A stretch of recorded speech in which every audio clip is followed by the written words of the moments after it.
Hello, YouTube family. Welcome back to No More RIP, No More Residing in Poverty. My name is Ray Williams, and as usual, I will be talking to you about financial literacy. Remember, financial literacy is power, and get the power. This particular video I will dedicate to Black History Month. And the reason for that is because so many times we see that during Black History Month, a lot of people are overlooked. And I understand we can't get to everyone. But to me, it's important to focus on certain people from certain history in order that we can understand why financial literacy is power. This video, I expose a lot of Black people who went into business during some very, very difficult times and succeeded. They didn't have excuses. They didn't let the system stop them. So enjoy the video. First of all, give me the thumbs up, hit the subscribe button, send the video to your friends and family. So, okay, let's start by pointing out some numbers, very important numbers. Black medium net worth in America, $44,900. And that is compared to whites who have a net worth of $285,000, Asians over $500,000 net worth. Black medium credit score, 627.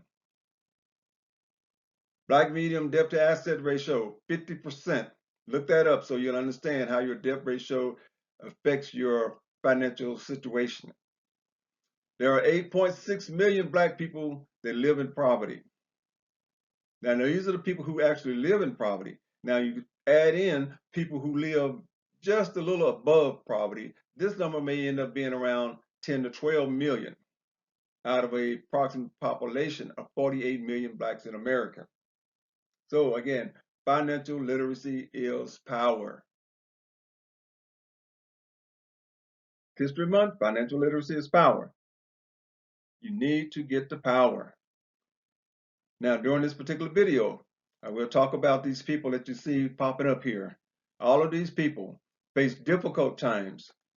They didn't have programs that allowed them to do certain things, but they moved forward. They did it. They didn't let the system stop them from progressing. All of these people, these are only a few of the many people who are, or who have made tremendous strides in Black business world.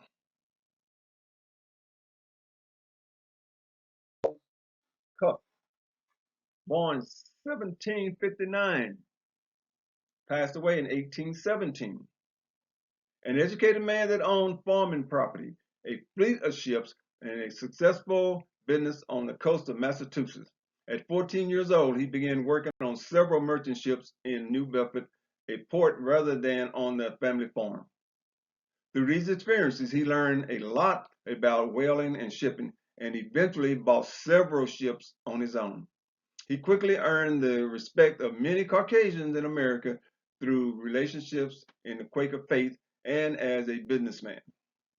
He was an advocate for equal rights for African Americans.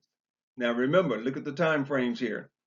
During the time when most Americans were slaves without the right to own property, Paul Cuff received a formal education. Paul Cuff was unusually wealthy for an African American in the 1700s. He used his wealth to promote equality and human rights.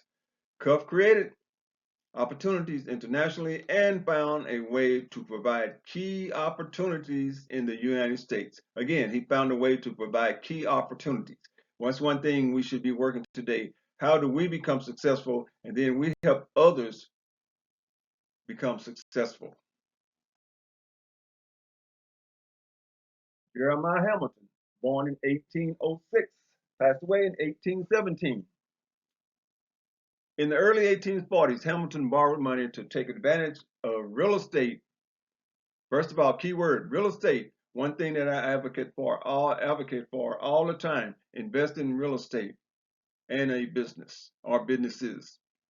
Anyway, he took advantage of the real estate boom and went bankrupt after buying expensive properties in New York. Now that sounds bad, but not bad, because sometimes with real estate, if you go in it the wrong way, it can turn out to be a bad deal. But look what happened. He rebounded by purchasing his former properties at a much lower price when the market bottomed. So that's the good thing about understanding real estate, is when to buy, and once you buy, how to manage. Hamilton made a fortune on Wall Street because he ingeniously operated a prototype of what is known today as a hedge fund. Now you look again, remember the timeline, we're looking at the 1800s. This investment fund involved using a pool of money from investors who trusted his expertise as leverage to borrow more money, which allowed him to take an aggressive position in the stock market. So basically, he made his money in real estate and the stock market, which is asset, and that's what I always advocate for.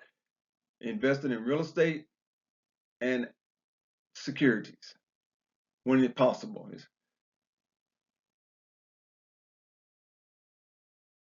Tony Lawton, born 1810, passed away 1893. The son of a Frenchman and a free woman of Haitian descent who had been born in Louisiana to a slave mother. Lofton was self-educated. No, I am one for education rather, because I am one who is self-educated. Now, I did attend college a little bit, but most of my education that I do have come from a combination of self-education and on-the-job training from certain companies. Okay, by 1842, when he was 32 years old, Lofton was listed in the New Orleans City Directory as a merchant. In 1868, Lofton began to build his fortune from real estate and businesses. You will hear me repeat this all the time.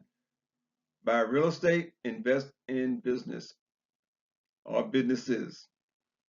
His fortune in 1870 was estimated at $250,000, making him at the time the wealthiest African American in the nation.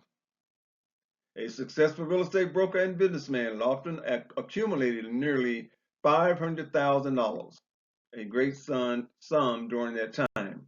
Upon his death in 1893, Lofton willed $500,000 to various New Orleans charities.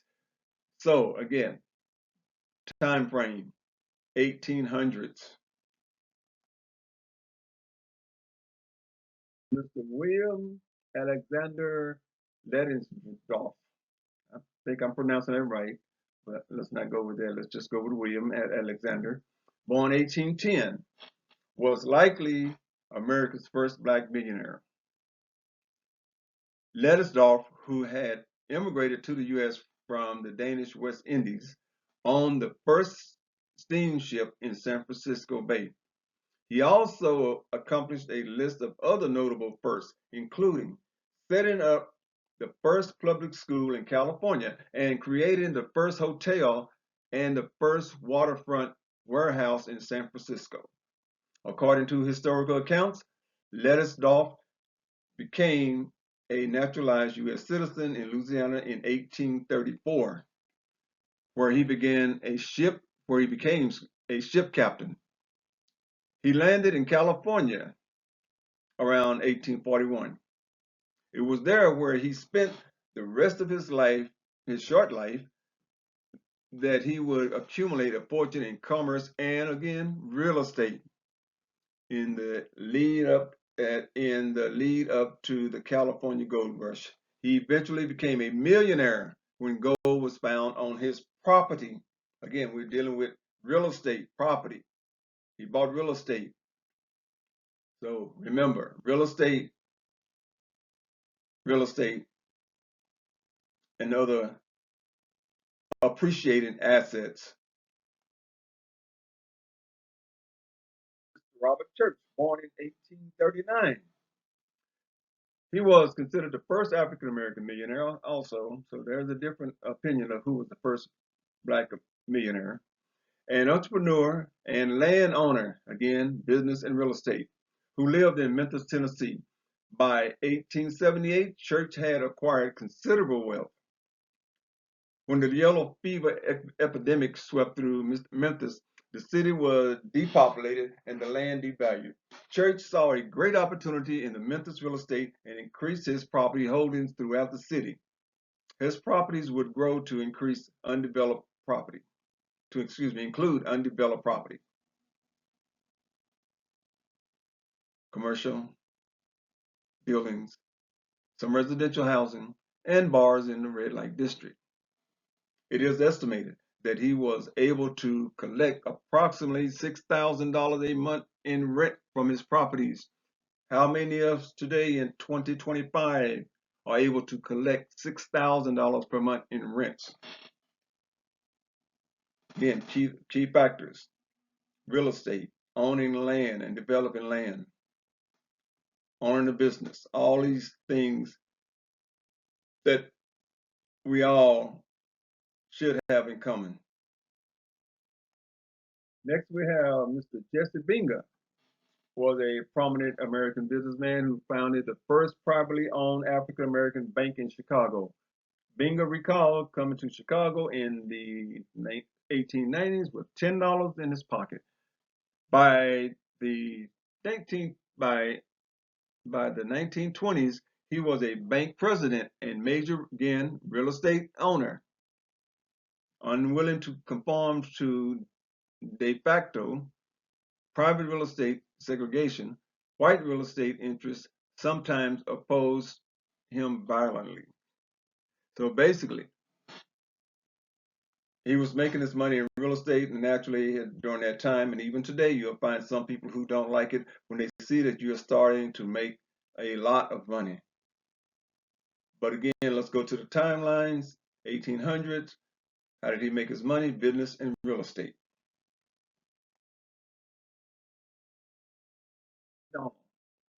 Under his leadership, the Grand Lodge developed several business enterprises. He started a cotton mill, published a magazine, offered insurance to members, and established a bank in Fort Worth, Texas, my hometown. He remained the Grand Secretary of the Grand Lodge of Texas for 50 years. McDonald became manager of the Fraternal Bank and Trust, founded by the Masons as the city's first African American-owned bank. For a time, it was the bank used by most of the Black Mason chapters in the state. With their deposits, McDonald had the capital for providing loans to African American entrepreneurs and could encourage development of their businesses. In that segregated era, blacks had great difficulty gaining financing from white-owned banks. Under McDonald's management, the bank survived the Great Depression when other banks went under. According to a 2008 report by the Dallas Morning News, McDonald was probably Texas' first black self-made millionaire. So again, let's go back to several things here in the timelines. 1800s, 1900s partially, business and real estate. So again, all these people have the same thing in common. They faced lots of difficulties,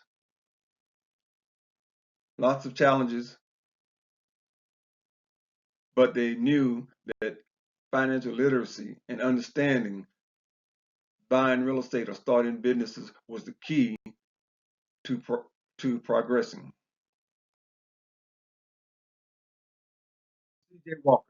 Madam C.J. Walker made her fortune by developing and manufacturing a hugely successful line of beauty and hair products for black women. The Guinness Books of Records cites Walker as the first female, black or white, who became a millionaire by her own achievements. Born Sarah Breedlove in Delta, Louisiana, the first member of her family to be born free. Her parents had been slaves.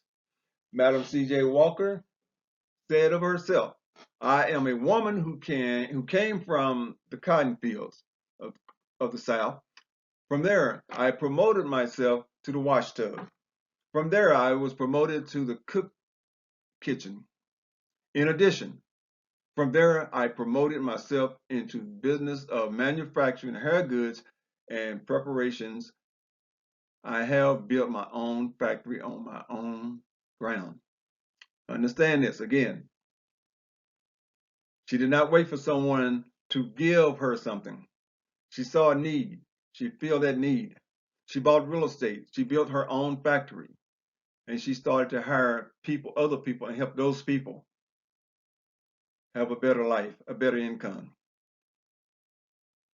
Walker saw her personal wealth not as an end in itself, but as a means to help promote and expand economic opportunities for others, especially Black people. And that's what it's about. Some people don't understand when they see people in business, particularly Black people, at least the real, I would say, business people, those people who want to give back to the community by starting and expanding a business and then allowing those people that they hire to have a better living and show those people how they can become a business owner. Yeah, that's what it's about. You know, Oprah Winfrey, Tyler Perry, uh, David Stewart, all these people, they can sit back and retire with no problem. They're billionaires, but their focus is not on themselves. It's on what they can do to help other people. That's a great business model. Okay, Walker saw her personal wealth not as an end in itself, but as a means to help promote and expand economic opportunities for others, especially Black people. Repeat that one. She took great pride in the profitable employment and alternative to domestic labor that her company had afforded many thousands of Black women who worked as commission agents for Walker's company. Her agents could earn from $5 to $15 a day in an era when unskilled white laborers were making $11 per week. We have Black people making, Black women particularly, making $5 to $15 a day opposed to white laborers making $11 a week. Why? Because they did not let the system stop them. They saw a way to take advantage of opportunity to earn more money. And that's what we have to understand. There are lots of opportunities out there, but you have to move forward and find those opportunities. Look for those opportunities. They're not just going to walk up to you and say, hey, here I am. Okay, let me move on.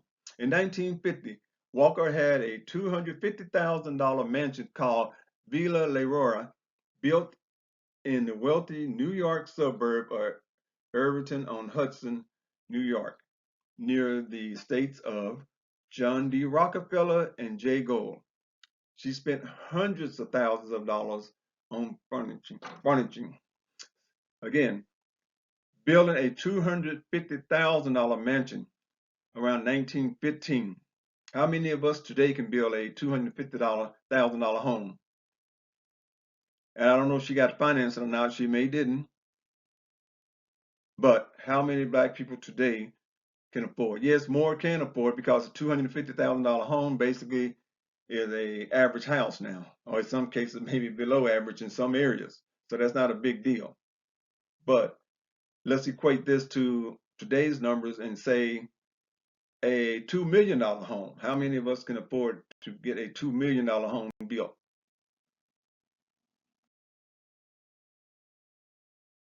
Marcus Garvey, born in 1887, passed away in 1940.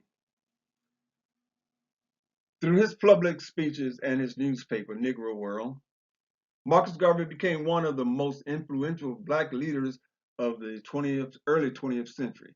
Born and raised in Jamaica, Garvey traveled in Central and South America, then moved to England to continue his education.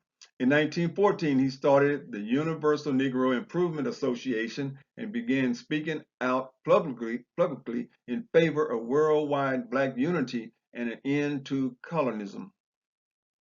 He moved to the United States in 1916 and helped start a steamship company, the Black Star Line. Okay, how many steamship companies do we have today? He talked about unity.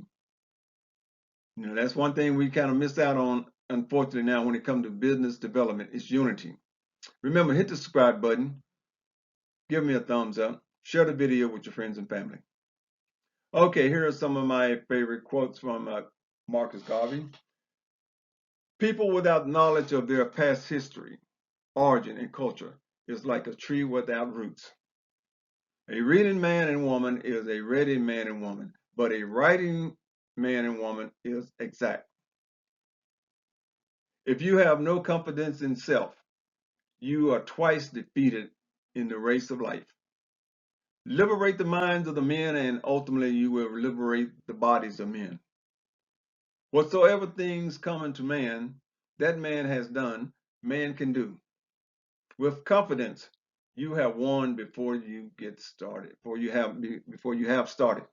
So all of these things are important because having confidence in yourself when you're trying to build personal wealth. Confidence when it comes to finance, that means being financially literate. That financial literacy gives you confidence in yourself, regardless of your situation, regardless of the economic and political drawbacks. Your confidence will get you a lot further than no confidence. Born 1873, passed away in 1929. In June 1913, Perry was able to begin operating the Standard Life Insurance Company of Atlanta, the first black insurance company organized for the express purpose of conducting solely an ordinary life insurance business, and the third black life insurance company to achieve legal reserve status. 2 years after it was founded, Standard Life had $2 million in insurance in force and $245,170 in assets.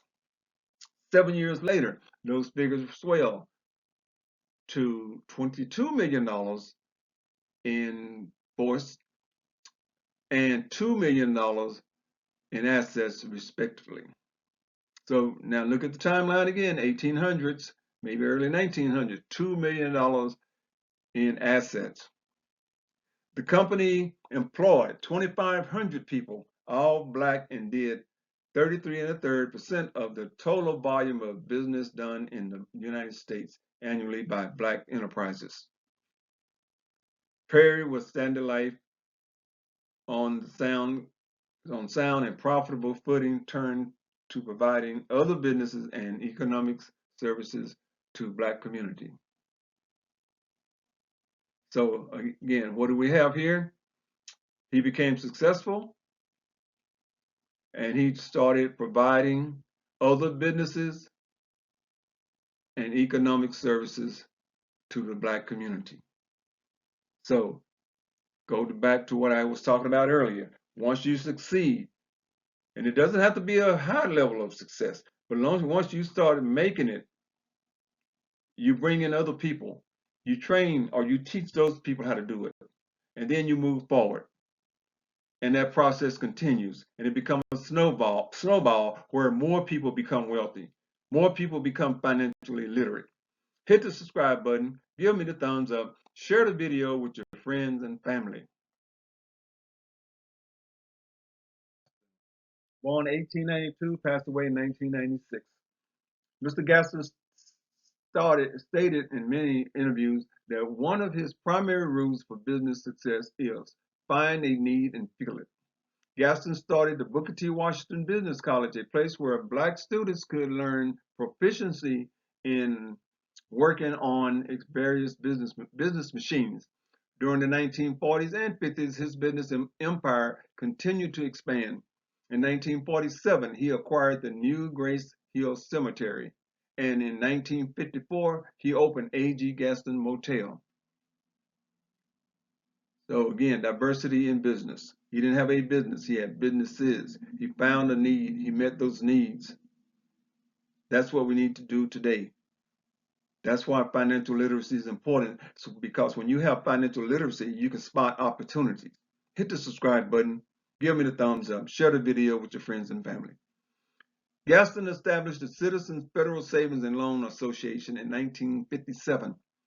In addition to providing a place for blacks to borrow money to build homes and churches, the Citizens Federal Savings and Loan helped change the racist policies of other local banks by pressuring them with competition. So basically, in other words, by him starting his own bank and loaning money to black people, the white banks realized, hey, we're losing money here. He's taking all our customers because we've been taking their deposits and not loaning them money.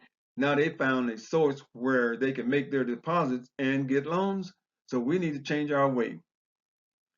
Gaston Empire continued to grow during the 1980s, and he opened the A.G. Gaston Construction Company in 1986. So Mr. Gaston was continuously reinventing himself and creating and taking advantage of opportunities. That's what I stress. The doors of opportunity are open. Go through the doors of opportunity. Hit the subscribe button. Give me the thumbs up. Tell your friends and family. No photo. He was born in 1915. He was an attorney from Jackson, Mississippi. Founded a Chicago insurance company. The company, entitled Underwriters Insurance Company, was the first African American owned insurance company north of the Mason-Dixie line. The success of this venture was mainly based on the fact that his business usually catered solely to African Americans. There were a number of other businesses that successfully promoted other products at the time. Some of the businesses produced and sold products such as dyes and or sold soap, radios, burial caskets, coal, dolls, food products, and personal goods. The 1920s promoted a huge expansion of African American businesses. This expansion wave affected all aspects of the American economy. In 1926, there were 30 African American banks. Let me repeat that. In 1930, there were 30 African American banks with resources totaling $13 million, a large amount during that time. How many banks do we have in America today? Black-owned banks or black-controlled banks? 1926, there were 30. How many do we have today? Hit the subscribe button. Share the video. Wall Street. A lot of people are familiar with Black Wall Street because it is mentioned quite often. But let's go into it. The best description of Black Wall Street, or Little Africa as it was known, would be like a mini Beverly Hills. It was the golden door of black community during the early 1900s, and it proves, that African Americans had successful infrastructure. That's what Black Wall Street was about, having an infrastructure. Today, our infrastructure is kind of all over the place. It's not organized. We don't work well as an overall infrastructure. This is important here. The dollar circulated 36 to 100 times, sometimes taking a year for currency to leave the community. Think about that. Dollars circulated 36 to 100 times in the community before it left the community. Sometimes that would take up to a year. In 2023, on average, a dollar leaves the black community within 15 minutes. So basically, you get paid and you go and spend your money with other people who take that money out of the community and into their community. Do they buy products and services in the community where their businesses are located? Do they contribute to the schools in the area? Do they contribute to the nonprofit organizations in the community where they have their businesses? So think about what effects that have overall on the community. Whereas during Black Wall Street, the dollar stayed in the community 36 to 100 times, circulated rather. Okay, now, as far as resources, there were PhDs residing in Little Africa, black attorneys and doctors. One doctor was Dr. Berry, who owned the bus system. He owned the bus system. His average income was $500 a day 1920s, $500 per day. How many of us make $500 per day in 2025? How many of us are making $500 per day, even in our businesses? During that era, physicians owned medical schools. Let me repeat that. The physicians owned medical schools. There were also pawn shops everywhere, brothels, jewelry stores, 21 churches, 21 restaurants, and 2 movie theaters. How many movie theaters are black owned in the community today? Anywhere. It was a time when the entire state of Oklahoma had only 2 airports, yet 6 blacks owned their own planes. See, a lot of people want you to believe that during a certain period of time, all black people was depressed, oppressed. A lot of times we don't talk about the black people who were doing quite well. And then when they did well, a lot of times they got knocked down some way or another. It still happens today. Sometimes when you see businesses progressing, there'll be someone in a position who will find some type of technicality to keep them from progressing. I've experienced that myself. That's why I tell people, you start your own business, you form an infrastructure and a support team and a support community that would help progress. It helped you progress. It helped the community progress. So focus on building a business, buying real estate, becoming financial literacy. Financial literacy is power. Hit the subscribe button, give me the thumbs up, share the video with your friends and family. Also, the area had over 600 businesses and 36 square blocks with a population of 15,000 African Americans. Now imagine that, having 600 businesses, black-owned businesses, in a 36 square blocks in a population of 15,000. Where do we have 600 businesses today in one area? Black-owned businesses, at least. Where? Someone tell me, someone email me or text me or something, let me know, where do we have 600 black-owned businesses within a certain radius? The mainstay of the community was to educate every child. See, that's important. You educate your children. No, but make sure they get the correct education. Make sure they understand finance and money, how to use finance, how to use money rather, how to manage their finances, not just spend money, not try to buy the latest sneakers, the latest cell phone, etc. Teach them how to take that money and start investing in the stock market, start saving their money. So education, financial literacy is power. Nepotism was the one word they believed in. The main thoroughfare was Greenwood Avenue, and it was intersected by Archer and Pine Streets. A lot of blacks owned farmland, and many of them had gone into the oil business. The community was so tight and wealthy because they traded dollars hand to hand and because they were dependent on one another. How many of us today trade dollars hand to hand? Most of us don't. Think about it. When you get your paycheck, where do you spend your money? Think about it.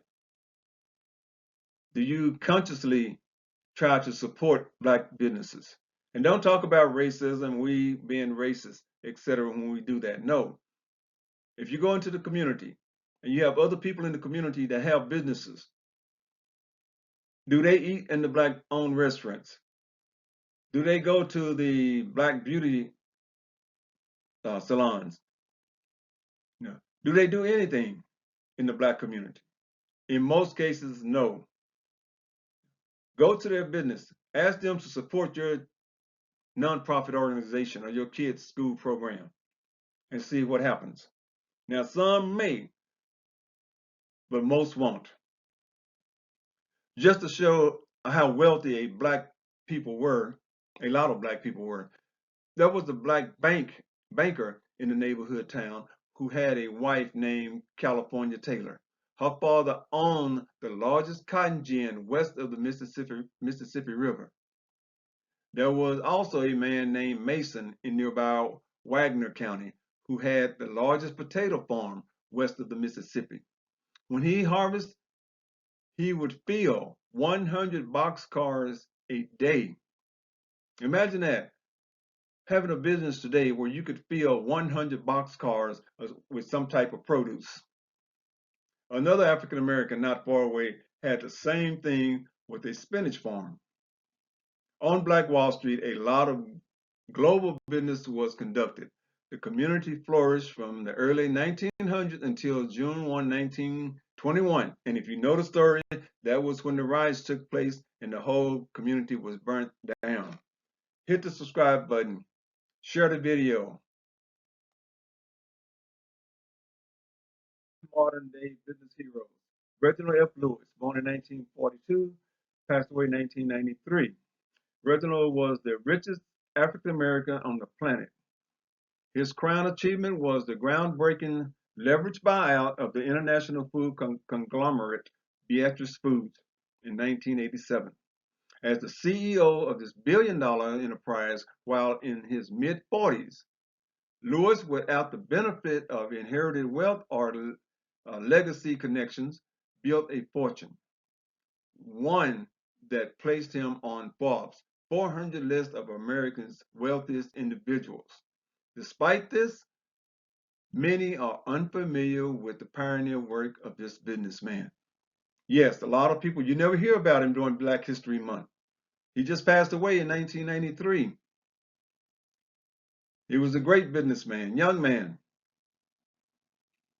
Read his book, Why Should White Guys Have All the Fun? I read the book about 4 times, page by page. I learned a lot from the book. But again, do we hear about Reginald Lewis and the other people I just spoke of during Black History Month? Hit the subscribe button, give me the thumbs up, share the video. Reginald Lewis, to establish TLC Group LP in 1993. His first successful venture was the $22.5 million leveraged buyout of McCall Patent Company. Now, if you've been around long enough and you know about McCall Patent Company, that was a very large company, been around for years, where mostly, and if not all, women would go and they would buy these little packages like you can today, a lot of fabric stores. They have patterns, and you just cut out the pattern and do your own sewing and make your own clothing. So a lot of people never knew that Reginald Lewis bought that company out. Now, here's the remarkable thing. It was a struggling business in a declining industry. Lewis streamlined operation, increased marketing, and led the company to 2 of the most profitable years in McCall's 113-year history. So, one of these things we don't hear about in history. In the summer of 1987, he sold the company, which was McCall Patent Company, for $65 million, making a 90-to-1 return on his investment. Now, 1987, he made a 90-to-1 return on his investment. Now, let's go back a step. Why did he buy McCall Patent Company? Just like now, you ask yourself, why should I buy this business or that business? It's because opportunities. When you have financial literacy and educated in business, you can see opportunities. You see things differently. You can spot the opportunity. Some people would ask me when I was buying real estate in the late 80s, early 90s, why do you buy those raggedy houses? And I would explain to them, those raggedy houses are money in the bank. And that's what you need to understand. That's what you can understand when you are financially literate. You can see opportunities. You can see a failing business and you can visualize how to make money with that business. So financial literacy is power. Sir David Lloyd Stewart, a modern day entrepreneur that a lot of people don't hear about and may not hear about during Black history. He's an American billionaire businessman. He is chairman and founder of Worldwide Technology, one of the largest African American owned businesses in America. He was ranked 344th on the Forbes list of worldwide billionaires. In 2024, he had an estimated net worth of $11.4 billion. Now, I ask you, during Black History Month, do you hear anything about David Stewart? Do you hear anything about the other people that I've talked about during this video? Why is it important to hear about these people? It's important because once you hear about these people, you know and understand what they did and under what conditions they were able to accomplish it. You should be able to see how you can do it in 2025. It's not easy. It takes work. It takes learning. It takes risk. But what are your alternatives? To get a job? Hopefully you can stay on the job and retire. And when you do, was it worth it? Some people, yes. Most people, no. And what I mean by that, by the time you retire, and then you realize, I don't have enough to live on throughout my retirement. So, start a business. Invest in real estate. Join organizations that's progressing. Hit the subscribe button. Give me the thumbs up.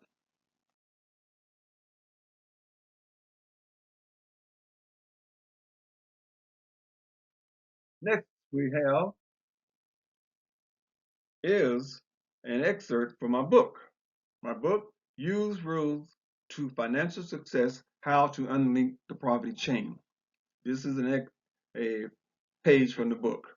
Basically, the reason I come up with this was because when I was writing the book, I would think about things I hear people say on a regular basis. So I thought this would fit.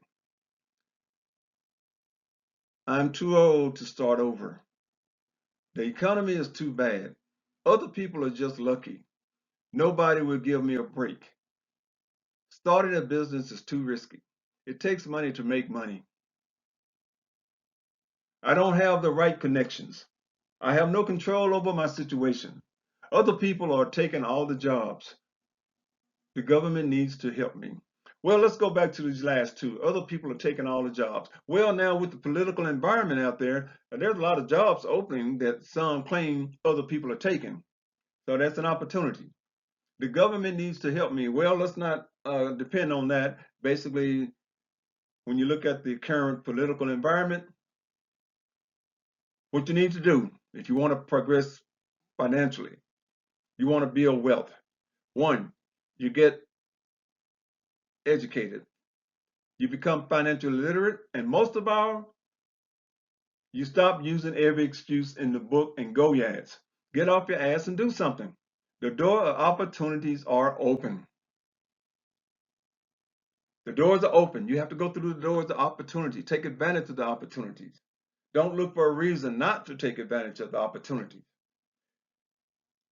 Remember, hit the subscribe button, give me the thumbs up, share the video. Thank you for watching. Happy Black History Month.